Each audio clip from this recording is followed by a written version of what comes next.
आगे अब हम जर्मनी का एकीकरण, जो विश्व इतिहास का एक अति महत्वपूर्ण टॉपिक है, उस पर चर्चा करने से पहले हम आपको ये बताना चाहेंगे कि जो हमने प्रश्न देखे विभिन्न प्रतियोगी परीक्षाओं में जो पूछे गए, तो वह जर्मनी के एकीकरण से तो संबंधित थे ही, लेकिन हर जगह एकीकरण की बात नहीं कही गई।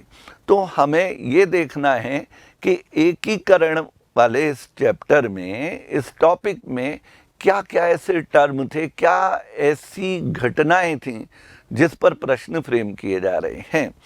तो हमने देखा कि इसके कई प्रश्न आया कि एकीकरण में किसी का योगदान की बात आई या कोई जोल्वरिन संघ की बात आई। तो ये जोल्वरिन संघ निश्चित ही इसका एकीकरण में कोई विशेष भूमिका रही होगी, ये हमको पढ़ना होगा। कहीं ट्रीटी की बात आई, संधि की बात आ रही है, कहीं वॉर की बात आ रही है, दो राज्यों के बीच में वॉर हो रहा है। तो ये सारी चीज़ एकीकरण से जुड़ी हुई हैं। कहने का तात्पर्य ये है कि जब एकीकरण की प्रक्रिया की बात कर रहे हैं तो सामान्य सी बात है कि राज्य जो है या देश जो है अनेक छोटे छोटे भागों में उस समय विभाजित रहा होगा और अनेक प्रकार की वहाँ शासन तंत्र रहा होगा और वहाँ की जनता इस शासन तंत्र से त्रस्त रही होगी। इस प्रकार की कोई स्थितियां बनी होंगी, तब फिर कि कोई ऐसे व्यक्तित्व अस्तित्व में आए होंगे जिन्होंने जनता तक अपनी ये बात पहुंचाई होगी कि अमुक देश का, अमुक प्रदेश का एकीकरण होना आवश्यक है और इस एकीकरण के हो जाने से ये अपन को लाभ मिलने वाले हैं। तो इस तरीके की जब बात हुई होगी तो इसका मतलब ये है कि विभिन्न व्यक्तित्व हुए होंगे जिनका एकीकरण में कहीं ना कहीं योगदान रहा होगा। जैसे हम पिछले एकीकरण की, अगर इटली के एकीकरण की बात करें जो हमने चर्चा करी थी, तो वहाँ गैरीबाल्डी की बात आ रही थी, वहाँ कैबूर की बात आई, वहाँ मैजनी की बात आई और हमने किसी परिप्रेक्ष्य में मेटरनिक को भी पढ़ा। तो यहाँ पर हम ये देखते हैं कि राज्यों की तो बात आएगी, जैसे वहाँ बात आ रही थी इटली के एकीकरण में, पीडमांट की बात, सार्डिनिया की बात आ रही थी, टस्कनी की बात आ रही थी। यहाँ पर हम ये देखेंगे कुछ राज्य हैं, ऑस्ट्रिया है, प्रशा है और आपका हैनोवर है, ससेक्नी है, श्लेस्विग है, इस तरीके से होल्स्टाइन है, अनेक राज्य रहे हैं, उन राज्यों को मिलाकर एकीकरण हुआ। तो इनसे भी अधिक राज्य अस्तित्व में रहे होंगे। तो इन राज्यों पर प्रश्न बनते हैं कि और इन्हीं राज्यों के बीच में जो आपस में युद्ध हुए हैं, यानी युद्ध भी एकीकरण की प्रक्रिया के दौरान एक घटना रही है जिसके माध्यम से एकीकरण की प्रक्रिया संपन्न हुई है। तो इन घटनाओं की जब हम चर्चा करेंगे, तथ्य में आएंगे, तो वहीं हमें ये समझ लेना है कि इस पर प्रश्न बनेगा और किस प्रकार से प्रश्न बनेगा, ये हमें दिमागी कसरत करना होगा। जो आप सभी मेरे परीक्षार्थी भविष्य के हैं, जो साथी देख रहे हैं, मेरे को सुन रहे हैं, वो ये गांठ बांध लें कि हमारे पास जो फैक्ट्स हैं, हम जो प्रश्न यहाँ देख रहे हैं या किसी भी हम प्रश्न बैंक में देख रहे हैं, किसी किताब में देख रहे हैं, उन प्रश्नों के साथ ही हम अपने प्रश्न जरूर बनाएं। क्योंकि जब हम अपने प्रश्न बनाएंगे तो निश्चित ही है कि हम थोड़ा बहुत टेक्स्ट को पढ़ेंगे और उस टेक्स्ट में जो इम्पॉर्टेंट फैक्ट्स है या टर्मिनोलॉजी है उसको हम देखेंगे और इन पर ही प्रश्न बनते हैं। एक कनेक्टिविटी हमें देखनी है, जैसे एकीकरण की हम बात करें या किसी के प्रशासन की बात करें या सुधार आंदोलनों की बात करें या क्रांति की बात करें, तो हमें ऐसे कंपैरेटिव फॉर्म में कंपैरेटिव स्टडी इसकी करनी चाहिए। फिर चाहे वो अमेरिका की क्रांति हो, फ्रांस की क्रांति हो, या इस समय हम एकीकरण की बात कर रहे हैं तो जर्मनी और इटली के एकीकरण को हमें एक साथ देखने की ज़रूरत है।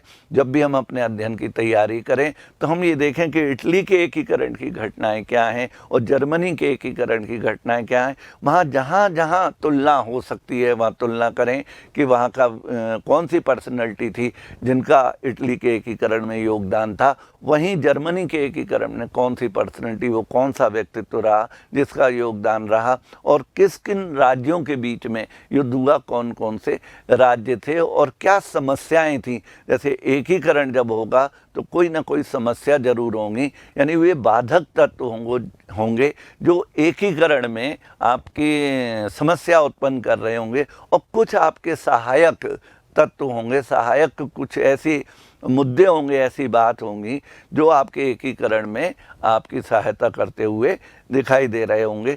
तो इन्हीं तथ्यों को हमें पढ़ना है और इन पर ही विचार करके हमें प्रश्न फ्रेम करना है। चलिए हम बात करते हैं ऐतिहासिक पृष्ठभूमि की, यानी कि एक क्रांति कि जो यहाँ फ्रांस की क्रांति की बात हो रही है, ये इस परिप्रेक्ष्य में हो रही है कि जिस समय जर्मनी का एकीकरण हुआ जो 1870-71 में, उससे पूर्व की क्या स्थिति रही होगी जो हम एकीकरण की तरफ, या उस समय के जो शासक हैं वो एकीकरण की तरफ गए। तो फ्रांस की 1789 की क्रांति से पहले जर्मनी लगभग 300 राज्यों में विभक्त था। यानी जिस समय हम फ्रांस की क्रांति की बात कर रहे हैं 1789 के, ठीक इसी पर प्रश्न बन जाता है कि फ्रांस की क्रांति के समय जर्मनी में राज्यों की संख्या थी, और इस पर 300 इसका उत्तर है। बाकी और ऑप्शंस में संख्या अलग, 300 के बाद 400, 500, 600 अलग अलग दी जा सकती है। कुछ जर्मन राज्यों पर विदेशी शासकों का अधिकार था। 8 जर्मन राज्यों को ऑस्ट्रिया के पवित्र रोमन सम्राट चुनने का अधिकार था। देखिए ये 8 जर्मन राज्य थे जो ऑस्ट्रिया के पवित्र रोमन सम्राट को चुनते थे, ये अधिकार उनके पास था। और एक बात जरूर ध्यान रखिएगा कि ऑस्ट्रिया का इटली के एकीकरण और जर्मनी के एकीकरण में इसकी भूमिका रही है, करने में नहीं रही है। ऑस्ट्रिया उस समय लीडिंग पर्सनैलिटी था, इससे कहीं ना कहीं समस्याएं उत्पन्न हो रही थी। क्यों? ऑस्ट्रिया उस समय एक शक्तिशाली राज्य के रूप में देखा जा रहा था, और ऑस्ट्रिया दोनों जगह दिखाई देता है, इटली के एकीकरण में भी और आपके जर्मनी के एकीकरण में भी। तो जब हम इटली के एकीकरण की बात करते हैं तो हमें पीडमांट, सार्डिनिया और ऑस्ट्रिया की बात आती है।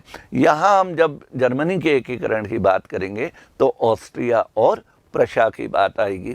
चलिए हम ये देखते हैं आगे अपनी जो यहाँ हमारे पास कुछ फैक्ट्स हैं कि उन पर किस तरीके से प्रश्न बनते हैं। ये 8 जो जर्मन राज्य थे ये ऑस्ट्रिया के पवित्र रोमन सम्राट को चुनने का अधिकार रखते थे, और ये चुनने का अधिकार इनके पास था, इसलिए इन्हें इलेक्टर कहा जाता था। यानी वे 8 जर्मन साम्राज्य जो ऑस्ट्रिया के रोमन सम्राट को चुनते थे उन्हें क्या कहा जाता था? इलेक्टर। तो इलेक्टर पर आपका सवाल बन सकता है। आगे देखते हैं।